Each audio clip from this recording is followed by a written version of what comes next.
Well, me getting plastic surgery, specifically me getting a nose job, negatively affect my two daughters?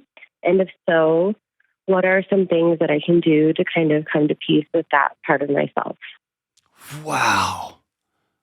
Celine, this is the first time somebody's asked this question on the show. It's a phenomenal question.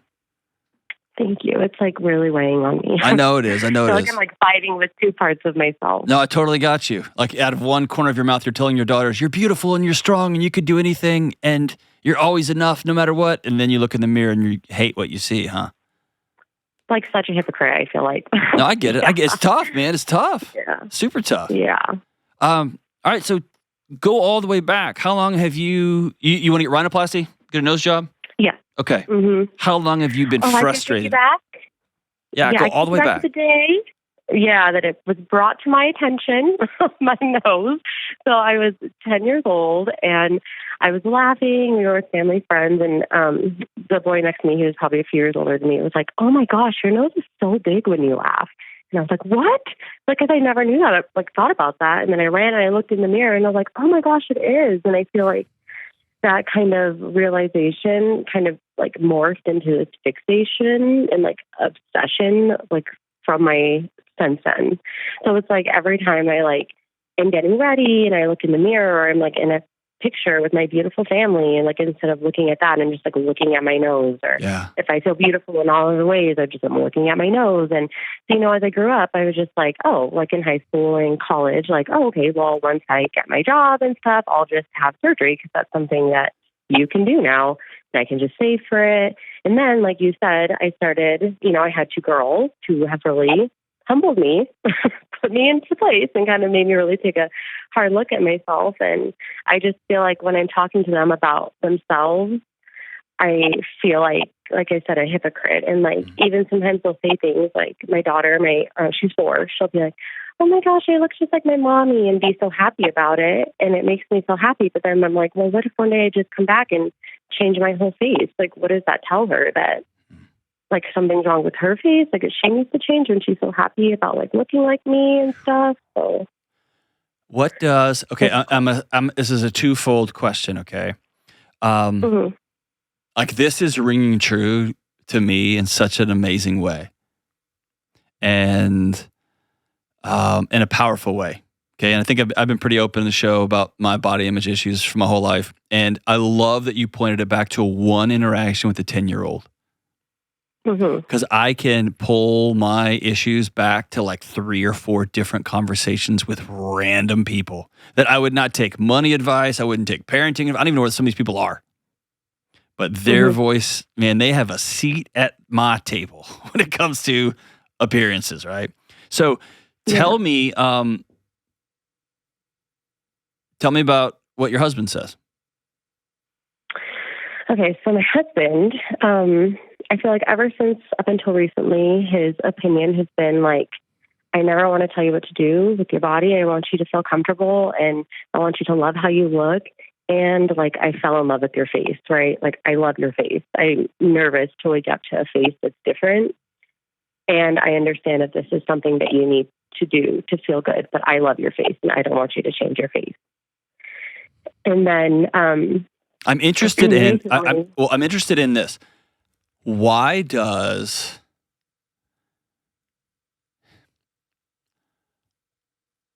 there's not really a right or wrong answer to this question, but I'm just fascinated by it. When you're sitting in front of, do you have one of those sit down like chairs that you put your makeup on, or do you stand up in front of your mirror when you're looking at it in the morning? I stand. Okay. So imagine that 10-year-old boy next to you and an incredible husband and the father of your kids next to you. Yeah. Why does the 10-year-old's voice matter more, or why is it more honest than your husband's in your guts? I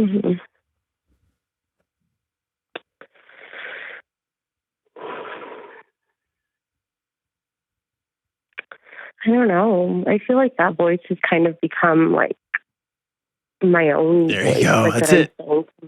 Yeah. That's it.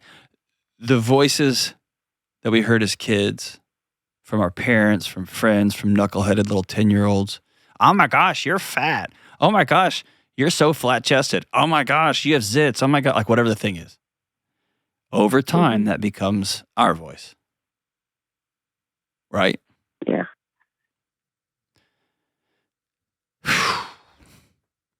So I'm going to ask you a hard question, okay? It's going to sound cruel, but this is me just kind of calling it out. Be completely honest with me.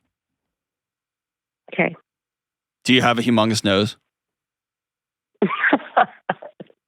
I feel like on a scale of like a small nose to humongous nose, like 10 being humongous, it's probably like a 6.5. Okay. But my thing is, it grows forever, right? Like your nose, your ears, don't they like grow forever? I don't. That's. I want to say the last thing I read was that was kind of debunked, but I may be wrong, so I don't know. So you're telling me it's a little bit bigger than average, right? How many people since that 10-year-old? Or have you ever been like in college when you were leaning to kiss a guy? Did you like just jab him in the eye? No. Okay. I've not gotten to that point. Okay. Have you ever like been walking out a door and you turn to say something to somebody and your nose just whams the side of the door? No. Okay. So you're telling me like objectively, I am 1.5 points on our imaginary scale bigger than average. Yes. And my husband says, my God, I saw your face and I want to spend the rest of my life with that face. Yeah, he does. And let's be honest, sometimes those voices don't matter. There's a voice inside of you. Mm-hmm. That says, I'm not beautiful. Yeah. So give me not 2 days after, because you've probably seen those after surgery photos. Like it looks like you got in a car wreck, right? So I know. Yeah. Wake up 2 months post surgery, and you look in the mirror. Not what are you going to see? Because they're going to get it from a 6 down to a 3, maybe a 4. Mm-hmm. Okay. So what are you going to feel?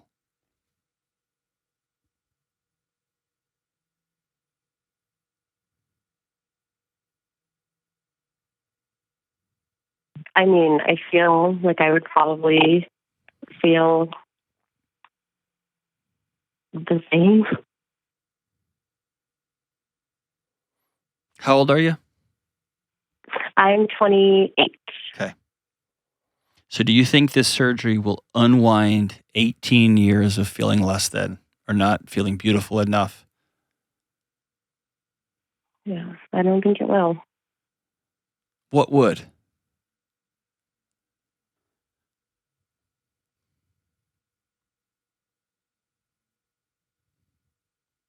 I feel like talking to myself how I talk to my daughters. Did your mom talk to you like that? You know, my mom Don't defend her. Now. Don't defend her. Don't protect her. Now, yes. I don't care now. You're all grown up now. I'm talking about 9-year-old you. 7-year-old you. My dad has some addiction issues, and so I feel like my mom was a lot of the time just like in survival mode. Hold on. Hold on. They don't need to be defended by a 7-year-old. Yeah. Okay. Your dad's struggles with addictions were not because he had an amazing, beautiful little daughter. And your mom trying to survive was not on you. Mm-hmm. But my guess is somewhere along the way, you got the message internally that something in your home was wrong, and it was because something was wrong inside of you.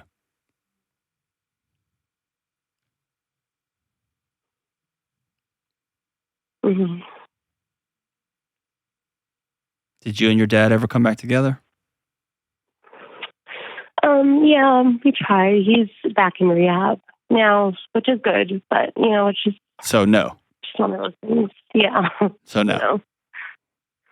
Okay. Yeah. And here's what I want to get to. If you want to get rhinoplasty, people get like people get braces, people get breast augmentation. I mean, we're in a world where you can kind of do whatever you want, right? Right. You can go to the doctor and just change everything about you. Okay. I'm not going to sit here and judge that. I'm not. I'll even say this. I got my teeth whitened. So I'm in the same boat. Okay. It haunted me since I was a little kid. I'm wearing a shirt that's a little bit too big because I'm at a weight right now that's about 10 pounds higher than I've walked around with most of my adult life. Okay. So I'm playing cover up too. Okay. So there's no possible way I could sit here with any sort of integrity and be like, no, you're beautiful on the inside. You should never. I'm not going to say that, right? You got to be able to look yourself in the mirror and feel good. Okay. And I want you to be able to breathe, right? And on the other side of it, all the data you're giving me is some kids, when they're in a house where a parent struggles with addiction, when they're struggling with a parent that they've got to prop up emotionally, they go to smarts.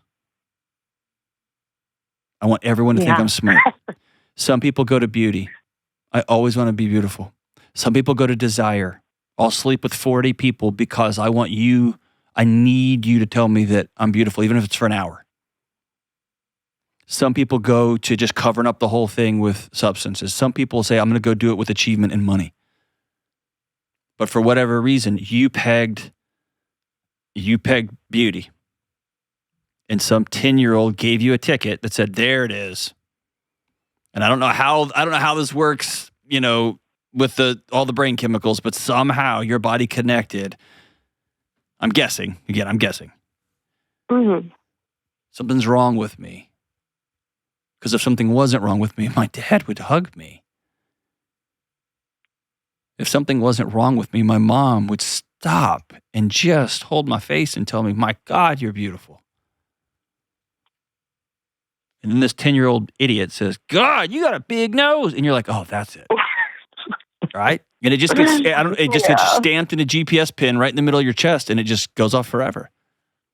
Yeah. Doesn't matter that your dingbat husband can't keep his hands off you. It doesn't matter that your daughter thinks she's the most beautiful kid that ever lived because she looks just like her mom. Yeah. The data doesn't matter. It's just the emotions. I can't honestly tell you that I have seen any data on childhood, the childhood psychological impact of an adult, of adult parent plastic surgery. I'm going to go look that up because it's a fascinating question.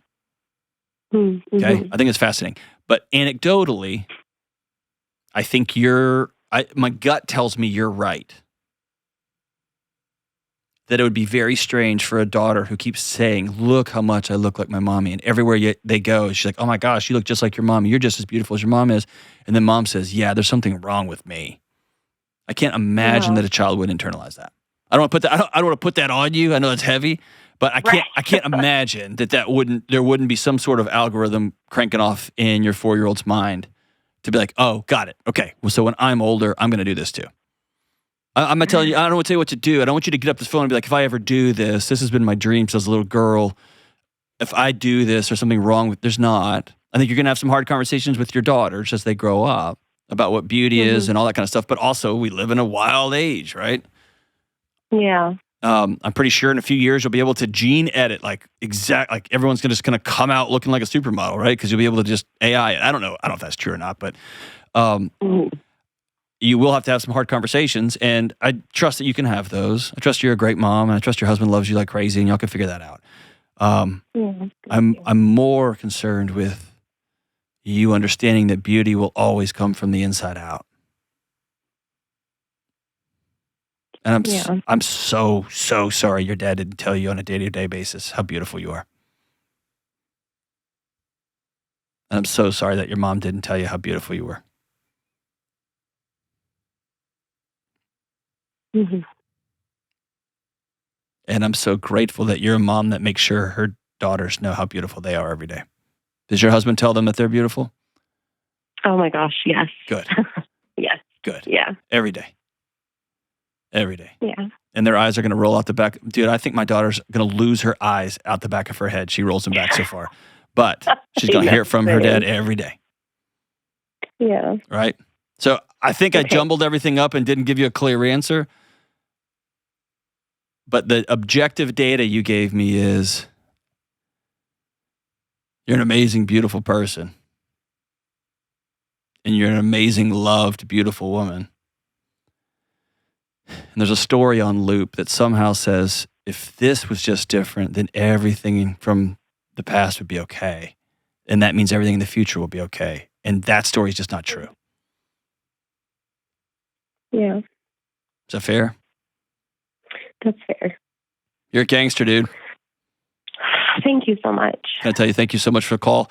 Man, this is a tricky one. This is a really, really tricky one. Especially as there's just so much technology. So thank you, Celine, for letting me talk it out. For the listeners, thank you all for letting me just talk this one out in real time as I was experiencing it in real time. Man, it's a big one. This is a big one. And I love talking to parents who see themselves through the eyes of their kids. And they start to say, wait a minute, I don't think this story I've been telling myself my whole life is true. And what kind of impact am I going to have in this family tree?